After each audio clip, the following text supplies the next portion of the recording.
И така продължаваме с въздуха, който дишаме. Публикация в Медиапул вчера насочи вниманието ни към следващата ни тема.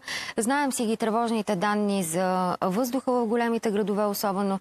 Знаем данните на Световната здравна организация, които показват, че 1 на всеки 10 българи умира заради мръсния въздух. Това са над 10 000 смъртни случая годишно, което означава, че за 5 години България губи населението на град с размерите на Велико Търново. Наистина ли страната ни прикрива с начина, по който измерва въздуха, истината за неговото качество? Защо умишлено в София и Пловдив, ще дадем за тези два града примери, но това се случва и в други градове на страната, умишлено измервателни станции и в Варна, и в Смолян, в Добрич, в Видин, умишлено измервателни станции се премахват от там, където има замърсяване, голямо движение на автомобили и се набутват в защитени, включително с специално поставена растителност около измервателните уреди, озеленени площи и паркове, за да не се засича каква е истината. 34 дни, 34 пъти среднодневно замърсяване над формата е отчетено, например, в Пловдив от станция Каменица, която е залесена, и там е преместена камерата. Преди да я преместят, имаме 150 среднодневни превишавания. Т.е. 150 дни от годината имаме превишени норми на фини прахови частици, когато измервателният уред е бил на Чифте баня, на баня старинна. Започваме с този пример. Ще видим къде е една от измервателните станции в София, но първо към Пловдив и Благой Бекриев. Добро утро. Добро утро от Пловдив. Заедно с адвоката Димитър Площаков се намираме пред въпросната измервателна станция Каменица. Виждате как изглежда тя. Намира се в тих парк, обгърната от висока и буйна растителност, до степен, че е напълно невидима за останалите минувачи. Туите са толкова плътно насадени, че от тях станцията не се вижда. Адвокат Площаков, добро утро. Умишлено ли е създаден този облик и с каква цел? Ами, според мен да. Няма как станцията да придобие настоящия си облик от само себе си. Някой е поставил в парк, освен че е поставил в парк, някой изкуствено е опаковал в растителност. Това не е екземпляр от ботаническа градина, това е автоматична измервателна станция. Тя е част от Националната система за мониторинг качеството на атмосферния въздух. Събира данни 24 часа в денонощието, предава ги в Националната база данни за мониторинг на околната среда към Изпълнителната агенция по околна среда, откъдето данните официално се предоставят на Европейската комисия, която пък трябва да следи изпълнението на екологичното законодателство, спрямо което нашата страна се е ангажирала. Всъщност тази станция, какво са от официалните данни? Все пак, отчита ли замърсяване на въздуха?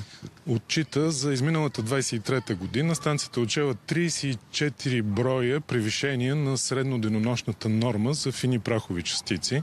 При максимален брой допустими отклонения 35, само с един по-малко. Всъщност тази станция не е била тук, впоследствие е преместена. Защо? Точно така. Станцията е преместена през 2007 година. Това е бившата автоматична станция Евмолпия, която се е намирала в централно място в град Пловдив. Но поради някакви причини там е отчитала 174 броя превишения на средноденонощната норма за фини прахови частици през 2007 година. Поради някакви причини, свързани с градоустройствени промени, одобряване на подробен устройствен план и така нататък, тя е изместена на по-тихо и спокойно място. Защо всъщност се прави това изместване на станции? С каква цел? Да се манипулират данните или поради нормативни изисквания на Европейската комисия? Разполагането на станция Каменица и на втората станция в жилищен комплекс Тракия в Пловдив и на двете станции в противоречие с една европейска директива и две наши наредби от националното ни законодателство. Искам да кажа, че мога да определя това изместване през 2007 година като инцидентно, докато през 2011 следва едно залпово, да го наречем, изместване. Тогава се изместват общо 8 станции в цялата страна. Тогава се засяга включително и станция Орлов мост в София.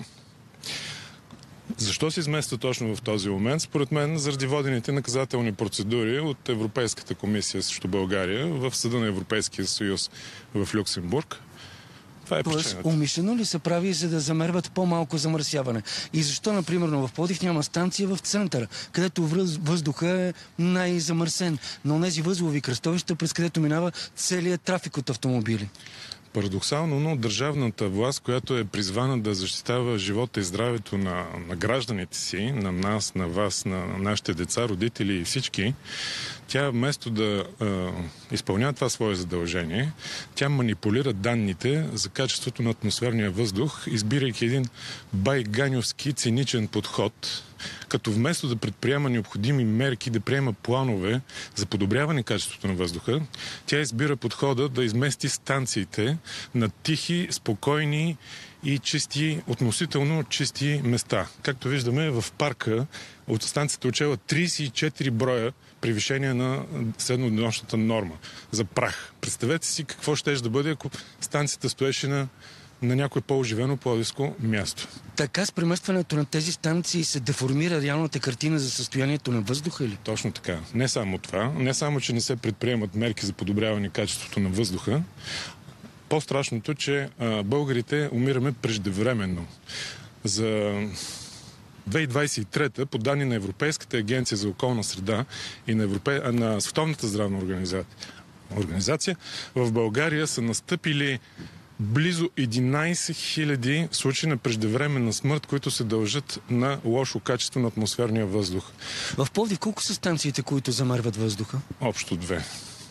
Всъщност, това, което ни отговориха и на нас официално от РИОСВ Пловдив, е, че всъщност по норматив на 200 000 души се поставя една станция. Затова в Пловдив са 2.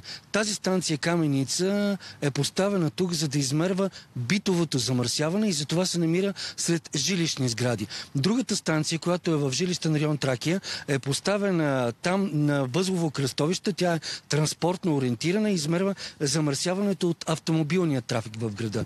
Това ли са реалните позиции, на които трябва да се намират и коя е институцията в България, която решава и определя на кое място да бъдат поставени тези станции? Категоризацията на тази станция е така наречената фонова станция. Тя измерва общото замърсяване на въздуха в града. Станцията в Тракия е с категоризация транспортно ориентиран пункт. Тя трябва да бъде поставена на оживено кръстовище. Тракийското кръстовище в никакъв случай не може да бъде като целият комплекс Тракия не може да бъде определен като транспортно натоварен квартал на града. И двете станции, както казах, са в нарушение на Европейската директива от 2008 година за качеството на атмосферния въздух и за по-чист въздух в Европа, на наредба 7 от 1999 година и на наредба 12 от 2010 година. Това са съвместни наредби на Министерството на околната среда и водите и на Министерството на здравеопазването. Кой решава и определя къде да бъдат поставени тези станции и кой решава да ги мести? Дейността по осъществяване на мониторинг на качеството на околната среда е важна дейност, изключително важна. Законодателят е определил като такава, защото тя пряко касае здравето и живота на всички нас. И като дейност от особена важност е предоставена в правомощията на министъра на околната среда и водите. Той ли взима решението? Точно така. Местоположението, броя, видовете на всички станции, включени в Национална система за мониторинг на атмосферния въздух, се определя с заповед на министъра на околната среда и водите. И на финала, вие имате личен мотив за да водите тази битка за чист въздух? Точно така. Освен, че имам личен мотив, двете ми деца имат респираторни заболявания. Мотива ми е да призова гражданите на Пловдив да проявят гражданска активност и да упражнят натиск граждански, включително и по съдебен път, за да можем да извадим града от това състояние, което аз мога да определя като екологична катастрофа. Добре, благодаря ви. Сега темата продължаваме и от студиото в София. Колеги, към вас. Да, благодаря, че показахте измамата, което представлява всъщност това озеленяване, прегърнало, гушнало цялата измервателна станция. Ние ще видим каква е ситуацията в София с нашия събеседник, който проследи разговора до момента и на практика ще го продължи. Аз съм шокиран, че има 2 измервателни станции за цял Пловдив. Интересно колко са в София и къде са те. Ивайло Попов ще включим сега от За земята. Здравейте, господин Попов. Ще ни кажете къде се намирате вие и защо сте точно там. Но кажете, и в София ли ситуацията може да се обобщи така, както адвокат Площаков казва, екологична катастрофа? Нямаме изобщо реална картина за това какъв въздух дишаме. Здравейте! Добро утро. Намираме се пред станция Павлово. Това е автоматична измервателна станция, която е транспортно ориентирана и трябва да дава информация за замърсяването от транспорта. Такива станции има 2 в София, тук на Павлово и една в Младост. А иначе станциите са общо 5, като останалите 3 са градски фонови, както спомена говорителя преди мен. Има 2 типа станции. Причината да сме тук е защото всъщност според официален доклад и тази станция зад мен и тази в Младост, т.е. и двете транспортно ориентирани станции в София не отговарят на законовите изисквания. Като казвам официална информация, става въпрос за доклад, който дълго време Изпълнителната агенция по околна среда и министъра по околната среда и водите крият, в който всъщност те правят анализ на всички станции в цялата страна. Тоест, какво излиза? Излиза, че държавата в лицето на Министерството на околната среда и водите извежда станциите към места, където те ще отчитат по-чист въздух. След това самата държава си пише доклад, в който констатира, че това не е редно и от това нищо не следва, така ли? За сега нищо не следва. Парадоксално е, че всъщност такива прегледи на станциите и установяване дали отговарят на законовите изисквания трябва да се правят периодично. Дълго време такъв не беше правен. Слава Богу, през 2022 година министъра тогава на околната среда и водите разпореди на Изпълнителната агенция да направи такъв анализ. Още по-абсурдното е, че всъщност тогавашният директор на Изпълнителната агенция след това стана министър и като министър не си прие доклада. Дълго време Изпълнителната агенция и Министерството отказваха да ни предоставят доклада, защото той не бил в завършен вид. Ние водихме дела, дълги съдебни битки и в крайна сметка ги спечелихме. И забележете, те отново не ни предоставиха доклади и протоколите, на база на които е съставен доклада, протоколите на работната група, а ни предоставиха справка. Но дори от тази справка ясно се вижда, че в редица станции в страната има законови нарушения при разполагането на станциите. Кажете ни, може би на практика, според вас, реалното състояние на въздуха какво е на Орлов мост, на Лъвов мост, там където знаем, че има голямо движение, голям трафик, това е центъра на София. И пак да обясним защо има камери в Младост и къде казахте, че сте вие? До Павлово ли някъде? А защо няма на Орлов мост, на Софийския университет? Орлов мост е много интересен казус. Станцията в Младост всъщност преди това се намираше на Орлов мост, дълги години мереше там и докато имахме станция на Орлов мост, София официално имаше замърсяван освен с финни прахови частици и с азотен диоксид. Азотният диоксид е замърсител, който е типично свързан с автомобилите, докато за финни прахови частици има различни източници, основният е битовото отопление с твърди горива, а за азотния диоксид е категорично, че основно идва от автомобилите. Така, през 2011 се назначава една комисия, която да направи преглед на станциите. 2012 тя излиза с заключение, че станцията на Националния институт по метеорология и хидрология, където е разположена в Младост, площадката отговаря на законовите изисквания. И през 2015 година от Орлов мост се мести там в Младост станцията, защото започва строеж на метрото в непосредствена близост и действително засяга и инфраструктурата и ще дава изкривени данни. Но парадоксалното е, че още тогава, когато правим преглед на тази станция, разстоянието, на което тя трябва да е от платното, е многократно по-голямо. Закона казва, че транспортно ориентираните станции трябва да са до 10 метра от бордюра на улицата. А това в момента, извинявайте, че ви прекъсвам, това в момента, камерата, ако може и да завърти, трябва на 10 метра да имаме силния трафик, който искаме да измерим като замърсител от това тенекияно нещо. Така ли? На 10 метра. Извинявайте, тук станцията е на повече от 10 метра, дори от локалното платно. Тук така използват един друг трик. Опитали се да я сложат да е близо до локалното платно, но дори до нея не са успяли да постигнат колко ни лъжат, в колко пъти тогава е измамата според вас между това, което официално се съобщава и това, което официално се вдишва? Ще ви кажа, за земята правим измервания на азотен диоксид по много сериозен метод вече от години и всъщност ние показваме, че в цялата столица, в София, на изключително голям брой места имаме стойности, които са над законовите. През 2022 година от 27 точки 19 бяха със стойности над нормата, през 2022 година от 7 станции, 25 бяха със стойности над нормата, като двете, които бяха под нормата, всъщност бяха разположени точно до станция Павло и до станция Младост. Мерим непосредствено от тях, за да може да сравним точността на измерването. И беше парадоксално, когато видяхме, че всъщност само на двете транспортно ориентирани станции от всички места, на които мерим, стойностите са в законовата норма. На всички останали са с сериозни нарушения. Разбира се, на някои места с повече, на други места с по-малко. Добре, господин Попов, ние говорим тази сутрин за София и за Пловдив. Само там ли е правено това с местенето на станциите на места, където резултатите да звучат добре, макар да дишаме отрови? Да. Или и на други места е правено това? Не. Правено и на други места. Сега аз не мога да твърда дали е умишлено, но в някои случаи става въпрос или за умишлено, и то бих казал, че това е аз бих го определил като застрашаващо здравето криминална дейност, или става въпрос за тотална некомпетентност, защото когато става въпрос за мерене на метри, имаме достатъчно елементарни начини да измерим и да кажем станцията отговаря ли на условията или не отговаря на условията.